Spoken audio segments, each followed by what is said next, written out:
press box is closed, but the mic is just getting warmed up. Welcome to the Hockey Writers Inc. Join your host Ron as we will talk all things Philadelphia Flyers and Lehigh Valley fans.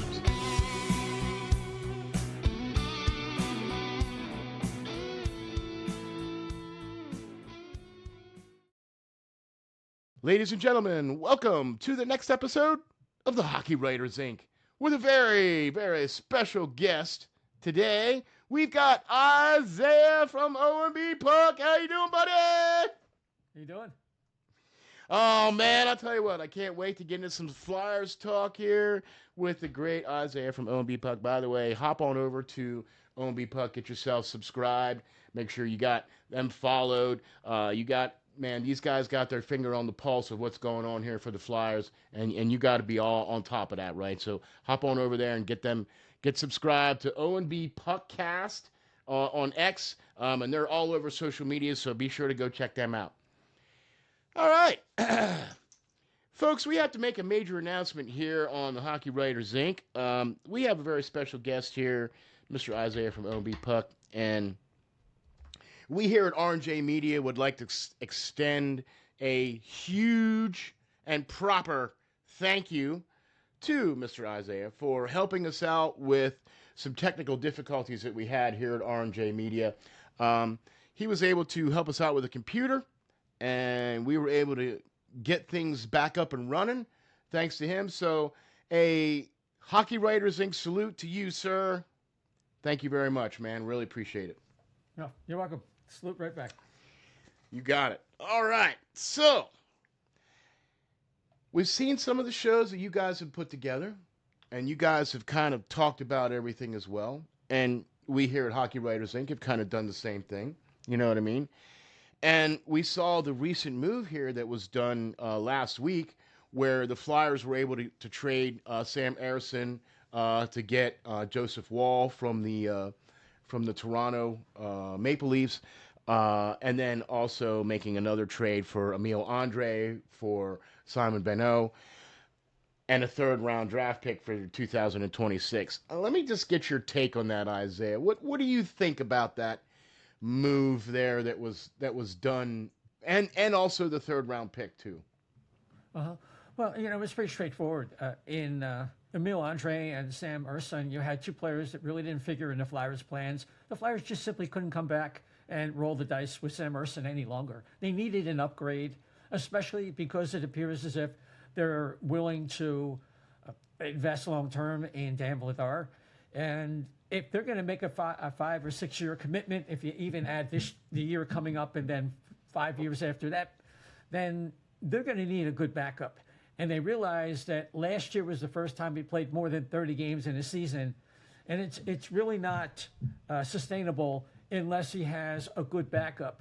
And, it was funny, your buddy Russ Cohen was just talking about how, a few times last year, maybe more than a few times, Vladar was forced to play because Rick Tocchet simply didn't have confidence in the goaltending that he was getting from Sam Ersson. So they're hoping if Joseph Woll can come in and give them a performance that lives up to his potential, which is probably very similar to Vladar. What has separated the two is that Joseph Woll has had some injury issues. It's a little bit of a gamble by the Flyers, but considering what was out there in the market, the cost was reasonable. It hurts a little bit not to have a third-round pick, especially if the Flyers want to get a goaltender this year, which I would imagine if they acquire more capital, that might be one of the type of players that they go for. But it's a definite win for the Flyers. I can see it from the Toronto standpoint. Emile Andre can move the puck as well, if not better, than what they currently have on the roster. But their roster's in flux. They've added Darren Radish. I'm glad the Flyers avoided that. But me too. From their standpoint, Emile Andre is a low-cost puck mover who they can shelter down on the third pair, and maybe they would give him a little look on the second power play. So I think it's a good move. It's a good start for Danny Briere. It's been a very busy day, and I'm getting dizzy, trying to keep up with all the trades that are out there right now. And a lot of Flyer fans are already panicking because, as you know, on June 23rd. I was just going to say. There's been a lot of Flyers trade activity. I think even last year it was. Yep. So Yep. yeah. Look, I'm up until and through draft day one. Anything could happen. I would imagine that the Flyers are going to take a look at improving their defense, especially with regard to a power play, maybe a Risto replacement, or possibly a center. I think they're probably going to try to get at least one of those two, and we'll see where we go. But this is a good start, as we weaving back to Urson and moving forward with Joseph Wall. Yeah, I really like this move too because Russ had mentioned that too on our show last week about, and you could tell there were times when Vladar just needed the rest and he just wasn't getting it because, Rick was playing him. You know what I mean? And I don't think there's a lot of confidence in the goalies that are currently on the roster either. I mean, if you're out looking for a goalie to replace Erison and you're still looking for a goalie to come in this year, I mean, I get it. Kolosov needs, a lot of work. Bjarnason, I think, is going to come around. And then the kid there that's in Russia, I mean, you got some goaltenders, you know what I mean? But I do like this move. I think Walls is an upgrade of for sure for Erison all day long. But nobody's talking about Benoit. Well, I think there's good reason. He's a classic third pairing guy, as Bill Meltzer put it. The puck and him don't always get along. He said something like that. He's not really known for his puck handling. He's big. No. Me hit big, me big. You're small. Yeah, right. Yeah. Right. Yeah. So he's probably best summed up as the replacement for Noah Juleson, that seventh guy. And that's okay. It's an added benefit. But if you think you're going to get any revelatory hockey out of him, no, he's not that guy. No, not going to happen. The Flyers, depending what they do with Ristolainen, I think will chart their course with what it looks like. He could see some third pairing time, Simone Benoit, but not somebody they're going to be counting on. Like I said, a lot like Juleson, I think. I'm with you on that, and I think he is he could be a little bit better of an upgrade for Juleson. He skates a little better. Yeah. You know what I mean? And I'll say that he skates a little better. But okay, I mean, that's the second time now that you've said something about Ristolainen. Do you know something that I don't? I mean, is Ristolainen on the block? I mean, we've heard the rumors. But he wasn't going anywhere last year. Well, that was last year. I think this year they feel like, look, he has an injury history. Cash in now while you can. Maybe they can get some more draft capital this year because it would probably be a later pick probably in the range that they're in right now, like 21 and below. But listen, it might help them move up into the late teens. Whatever, if they like a player. There might be some guys like maybe a Malte Gustafsson could drop, and they're not going to be able. They don't have the capital right now to move up. But if they got another first-round pick, maybe they could move up into like 14, 15 range, and that's a nice player for them. See, okay, that's kind of what I was going to go with there on that one as well, thinking that he played really well last year. I mean, I think it was his best year as a Flyer, right? So that should. Second round, maybe, for him, Risto? Well, maybe a second and a third. It just depends.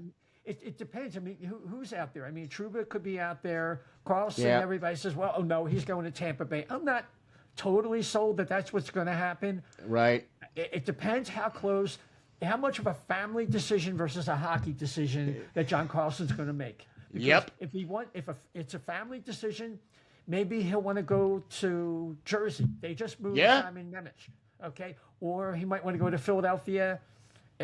Jersey looks like potentially there could be a winning team, but that's not a great culture in that room. It's not bad, but the Flyers culture is well known throughout the league as being really good right now. And they're definitely on an ascendancy with a lot of young players. with a lot of internal growth that could be really attractive to somebody like him. And he wants to be close to their family. But if it's all about winning, yeah, he'd probably find a way to get to Tampa with the no tax and the whole 9 yards. Okay, I mean, there you go. I mean, that's kind of what I was looking at as well, too, thinking that, there's going to be some options out there for the Flyers for sure. I've also been hearing kind of the circulation of Darnell Nurse as well, floating potentially into Philadelphia, and man, I hope they stay away from that. They don't need that mess. I'm sorry, but I would highly disagree with them bringing in Darnell Nurse.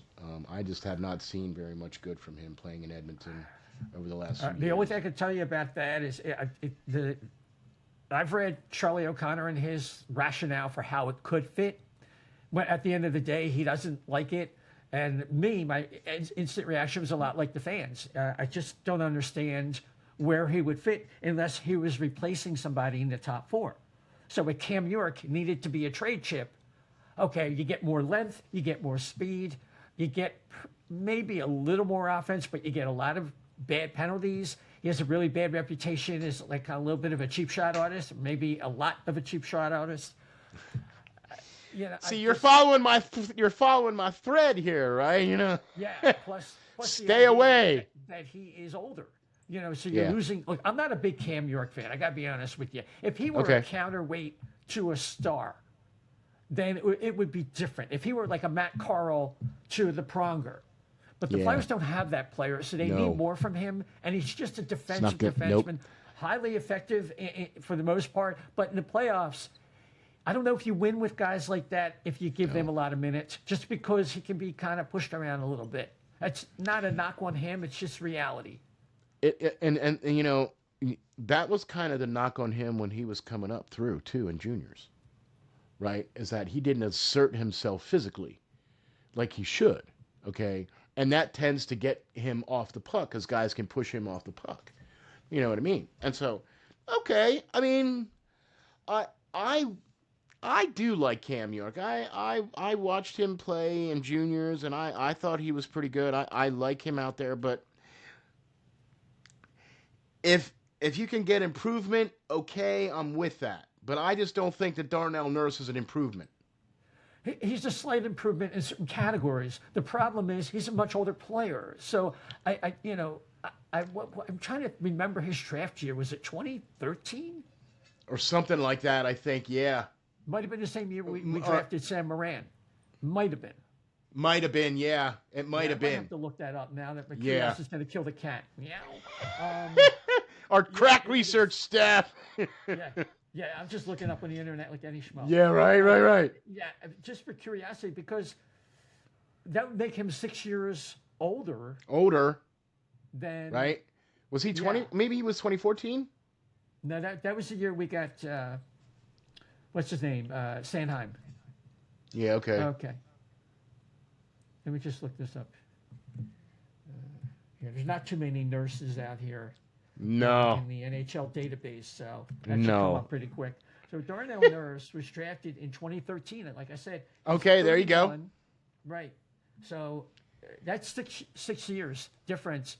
So the thing, you just really don't get it. I mean, he probably has a little bit more offense, but then again, you have to temper that because he played with guys that put the puck in the net at a much greater rate than anyone the Flyers have played with. So seriously, so it's probably very similar. He is a better skater. He's longer as a defender. Yeah. So it's not, that's a good thing. That's something the Flyers like. But I'm not giving up 6 years in age unless Cam York is part of a deal that really solves a problem, like at center or power play quarterback, defenseman, whatever. But in that case, Cam York is probably the type of player who would be moved in a deal for a center. That would be my guess. Yeah, that seems like that does kind of seem like the logical choice there, Isaiah, I think, as far as that's concerned. I mean, you still have, I mean, yeah, you made the playoffs this year, but you still have, some gaps in your lineup. You know what I mean? And I've been seeing a lot of things, and I absolutely agree. Philadelphia needs 3 players. They need a 1C, a true 1C, right? They need a quarterback for the power play, good puck moving, steady defenseman that, slows the game down when it comes to his stick kind of thing. They definitely need that. And I think that they've addressed the other position, which was backup goaltending. Okay? So the draft is 3 days away. Okay? And they have the 21st pick and the 53rd pick. 53rd, yeah. Right? Mm-hmm. Now, I don't know how much of the prospects that you're into, but me, I'm, eyeball deep into it, right? And there's a huge plethora of players in this year's draft that could seriously help Philadelphia's situation. The problem is that those really good players that could help Philadelphia's situation more than likely won't be there at 21. Yeah, they're about 10 spots out from where they really need to be. Right. I mean, there's always going to be somebody who falls. So then, maybe it's not 10, maybe it's 8. But still, in that range of 8 to 10, where they would like to be. I mentioned Malte Gustafsson, and as a player who's kind of just outside of that first tier of defensemen in the eyes of most scouts. So, I mean, he would be someone who would be a really good pick. The Flyers do lack depth, and I think on defense, especially on their left side. I just want to harken back to something you said about the number one D-man. We've been talking a lot on our show about how I think the Flyers right now are in a mode where for them to proceed forward, they know to just wait. So you mean to proceed forward, meaning making it to a next round, or doing? No, what I'm talking about from a strategic standpoint, okay, from an organizational standpoint. Okay, they're thinking maybe we should plan not to necessarily get a number one center. Why don't we proceed as if we're going to have a couple number 2s and a couple number 3s? And the idea there, and this is something that all right, Danny Briere said to Jackie Spiegel. So I'm not just throwing this out and off the top of my head. No. He said, with the presence of possibly elite wingers, we might be able to win like that. And there have been examples of that, right? So I think that there's not. I don't think in a league where there's 32 teams, there are 32 teams that have all of them have actual number one bona fide centers. Agreed. So. Right. So, but they probably, if they're good, they'll probably have 2 really good number 2s. Maybe someone who's more of a 1.5, and then a 2. And I'll let other people, figure out exactly. Right. Draw the dividing line. But I think keep that in mind, because I think if you look at what the Flyers may trade for, or if you hear rumors at least, there's people they attempted, it may not be that number one because the guy's not going to be available. If there's a fluke where Matthews or McDavid or somebody of that ilk is available and they happen to have collected a number of assets that put them in line, then then maybe that could happen. The other thing that's going on now, I don't want to branch out too far from where you're going here, but I think No, but I like what you're talking about, though. I like what you're talking about, though, about this, though. You know what I mean? Yeah, I think the league is going through a little bit of a change where the power dynamics between the players and the teams are changing. So you have these guys like Larkin and Darnell Nurse, and of course Brady Tkachuk saying basically they want to go somewhere else, whether it was because of the U.S. Olympic team experience or whatever. With more money available, players feel more comfortable saying, listen, it's not going to work out here. I want to go somewhere else. And if they have the power, they're really good players, and the teams see, well, I can get a lot of assets for this guy, and if he doesn't want to be here, I don't want him.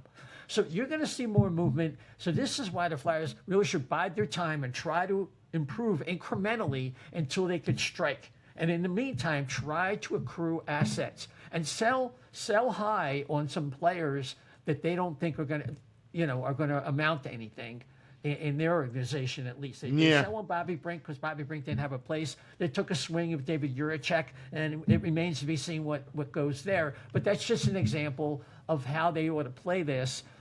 and they need to build their brand now. It's like, we don't have the tax advantage, but we have the travel advantage. We're known to have a good room here. Look at the solids we did with EJ, Eric Johnson, and D'Lo. We traded him to a cup contender, and they've done things like that to help players. And Scott Lawton wanted to go back to Toronto, so another example. So Yeah. I think, And Giroux to Ottawa, you know what I mean? And right? And what they did for Florida, actually. He actually or went Florida, free I mean, agent. but I mean, Yeah. and what they did for Tiemann, you know, where they were Right. able to get him, to a cup contender, and then he was able to win. I mean, you know, Philadelphia has always been that way, Isaiah. They've always kind of taken care of their. I mean, Philadelphia's always been known to take care of their players. Yeah, You well, know, at most least of the guys. yeah, for most of the time, there was a little bit of a down period with Yeah. Hextall, who was not like who was not that guy, you know. Yeah. But I think the Flyers now have to build their brand as much for players as they have in the past for putting butts in seats. Because now they need to get players in the locker room. They need to attract players that want to come to Philadelphia, that want to come and play here, that want to, set up shop here in Philadelphia. You know what I mean, right? Yeah. So that's exactly. See, I am so glad that you went there, Isaiah, because people don't realize. Let me rephrase. Lay people fans don't necessarily realize that a player is going to a team not just because of the money. There's family involved. There's multiple other people that are involved in making that decision. You know what I mean? And especially if you're a player like a la Larkin, who basically said, "Hey, I'm out. I want out. You need. Here's the 3 teams I need, and you got to figure it out." You know what I mean, right? But and McDavid could do that if he wanted, and any player like Sidney Crosby could do that, or any of those types of players could do that. Okay, that's where you need to have that, what you're talking about, that brand, so that guys want to come to Philadelphia. Okay, not just because of the travel advantage, and not just because of the locker room advantage, but because, hey, they can come here and play and be successful, right? Hey, look at the team they're building. Look at the youth they're putting out there. Look at look what's going on, right? People want to see that. People are like, oh, I want to be part of that, right? So that's what you're doing exactly right now. Okay, I love that incremental approach. I also love the idea of 2 or 3 number 2s. Because let's face it, there's only a select few Connor McDavids and Sidney Crosbys, and there's only a select few of those guys. So not everybody's going to be at that level. So you got to take the guys that are just a spit lower. You know what I mean, right? Because you're not going to get those guys. You got to kind of do it by committee. So I like that. I really like that approach, man. I wasn't ever thinking about that because I'm focused. Oh, 1C, got to get the 1C. But I like that idea because now you have depth in a position that has been a weakness for Philadelphia for quite a while. And if you get 2 or 3 guys there that can be that 1C guy, now you have depth up and down. And you can move them guys up and down the center positions on any line. Okay? And I like that idea. I really do. So, with that being said, and the draft is only a couple days away, I have the Flyers kind of potentially doing 2 things on draft day 1. I have them either selecting the pick at 21 or potentially, like what you're saying, making a trade, but I think they might trade back. Because I don't think they're going to be able to trade up. Because I don't think they have the assets unless you do something like a Cam York and package up something like that. Okay? Well, Ristolainen could get you another asset. Okay. Ristolainen might be another one. Let me throw another one out here at you, okay? Because this is something that I've been kind of floating in my head and looking at and thinking, what if they did TK? But you could clearly get a number 1 pick for TK. Yeah, but he has a no move clause, so No, I know. But I mean, you could go to him and be like, hey, well, what's their list of teams? I think he's considered a heart and soul player. Listen, I didn't think he fit the timeline for where they were headed, so I would not have re-signed him as much as I like him, admiring him. I'm not, not down on him. I just think you have to make cold, calculated decisions. Same thing with Sean Couturier. I thought he had a lot of miles on him. And I'm not just saying that now. You can check out where I'm at in our. We've done 304 shows, more than that, really. We don't count very well, so it says 3. Our next show will be 305, but we actually did a couple more. I didn't count the specials. So I don't either. So I didn't want it. I just figured, listen, he came in and was 18. He was playing the hardest minutes for the longest time. Then all of a sudden he's the number 1 guy, and he wasn't really threatening as an offensive force. He was just so good defensively and so smart. And then the wear and tear just took him out. So I didn't want to re-sign him, and we saw what happened there.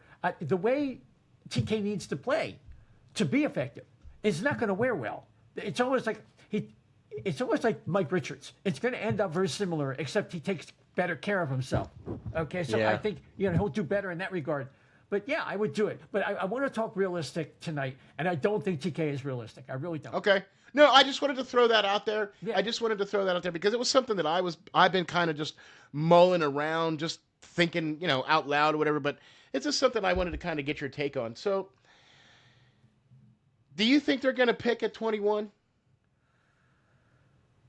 If they don't acquire other assets that would allow them to move up, I mean, they got what? 21 couple and days 53, yet. And then they have 6 and 7. I forget what 182 and whatever. Right. If they don't do anything else that gives them another pick, I think they would probably be best off just picking at 21. Okay. And I don't want to trade down. I don't think there's enough talent to warrant that. And I think if they're going to take a swing at a player, we just had Shane Malloy on with Russ Cohen, and I asked him, I said, isn't it better with you look at the Flyers prospect pool, a lot of mid-6 kind of talent, and if we're honest, more bottom 6 now. Right. Is it better to take a swing at a guy who, like, a little bit of a boom or bust, especially in a draft that's not quite as deep like this one? And Shane said, no. I always like to play the percentages. Look what Minnesota was able to do to acquire Quinn Hughes. They acquired assets and guys that played. And if you get enough guys like that, you have maneuverability and can put packages together. If you miss, it's so expensive. And he got into the analytics of like how much it cost you to have a failed number 1 pick and all that. That is, by the way, on episode number 304, if you want to see it. And you got to go check that out. Shane Malloy, Russ Cohen, your buddy. So Russ is a great direct tie-in. So, no, I would take pick 21, and I would probably go for one of the defensemen, depending on who's available. Okay, that's kind of where I was going. I know that, and I would also have to say it also depends on who's available when they get to 21. If there are certain specific players that are available at 21, I would take them offensively. Otherwise, I would go defense as well too. Okay, but that's what we would do. We don't know what Brent and Danny are gonna do. You know what I mean? Like we have some ideas and everything, but I gotta be honest with you. I if Jack Hextall is available, I would take him. Okay. If Xavier Villeneuve is available, I would take him. Okay. Those are 2 players that I would absolutely take in a heartbeat if they fell to the Flyers. Gustafsson, I don't think he's going to be there. I just don't. Okay. No, he would have to. They'd have to probably move up about 4 or 5 spots. Yeah. A lot of it depends on. I think like 2 or 3 players could affect things. One of them is Viggo Bjork. Is he going to get into the top 10, 12 range? If he does, that might push a defenseman down.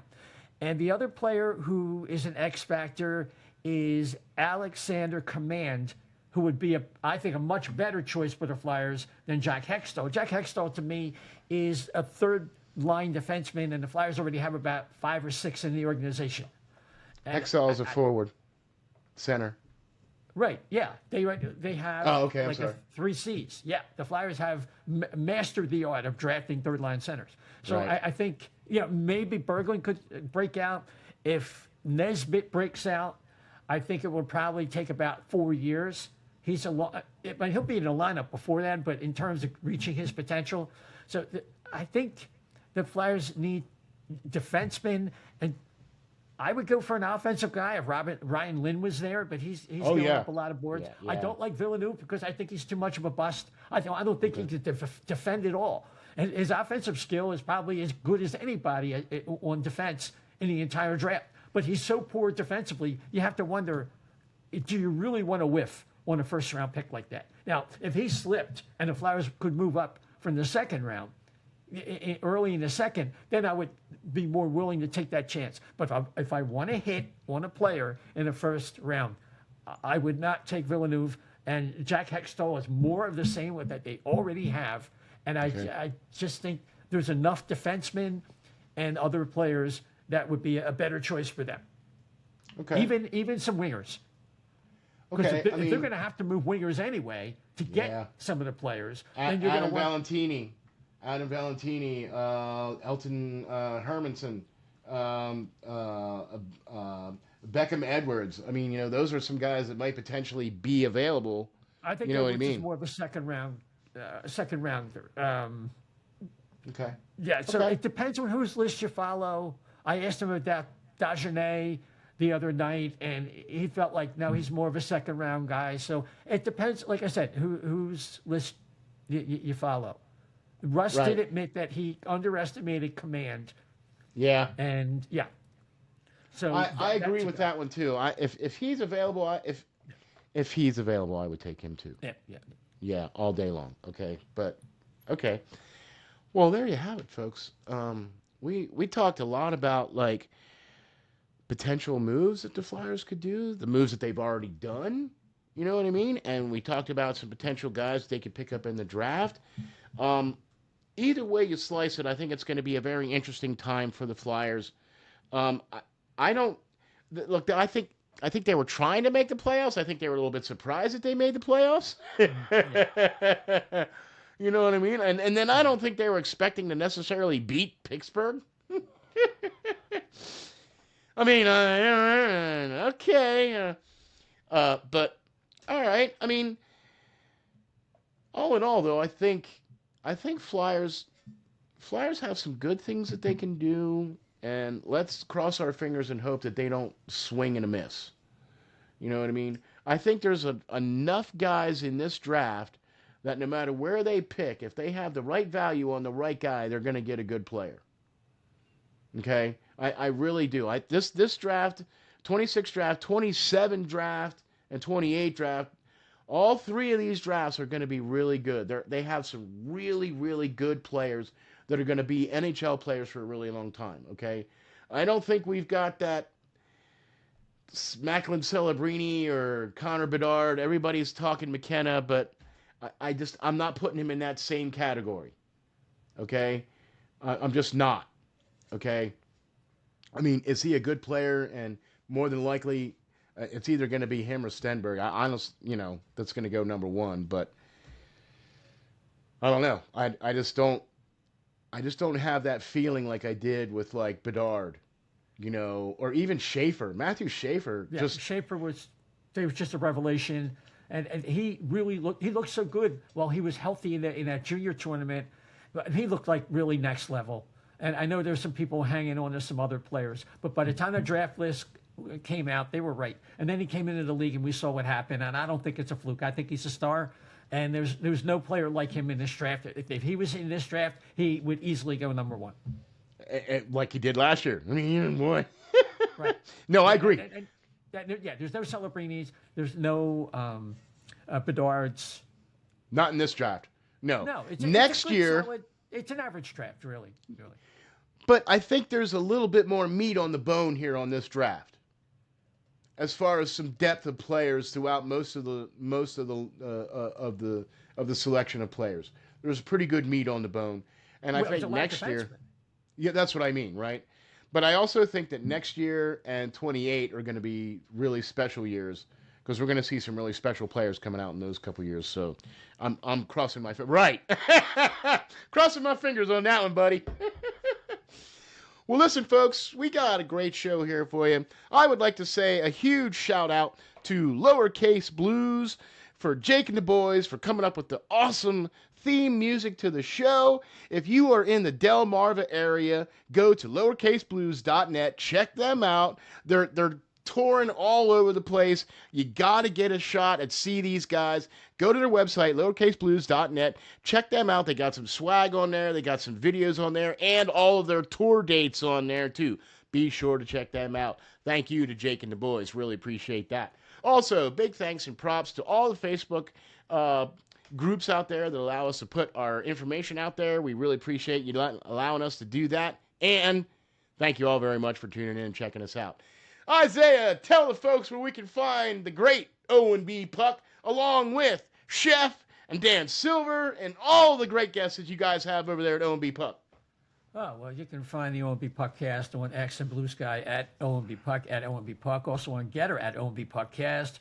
You can find us on all the popular, audio podcast platforms, Apple, Spotify, iHeart, TuneIn, just plug it in there. If you could subscribe, follow, we really do appreciate it. Of course, we're on YouTube. We usually stream live, and also on Facebook. Just put in there O&BPuckcast, and it should pop up. I do appreciate you having me on. Yeah, man. Thank you. It's always a pleasure to have the great Isaiah from O&BPuck on. You guys always just have kind of your finger on the pulse of what's going on with the Flyers. You have the best guests. You have the best stuff going on, man. Come on. I'm honored that you're even on the show here, so thank you very much for tuning in. Did your head fit in the screen yet still? Yeah, buddy, look at him. All right. By the way, thank you folks out there for helping to make the Hockey Writers Inc. the 11th ranked best Philadelphia Flyers podcast in all the land. Of course, next to O&BPuck, which is ranked higher than us. But, hey, we're in the top 11, so thank you very much for that. We will catch you all on the next episode of the Hockey Writers Inc.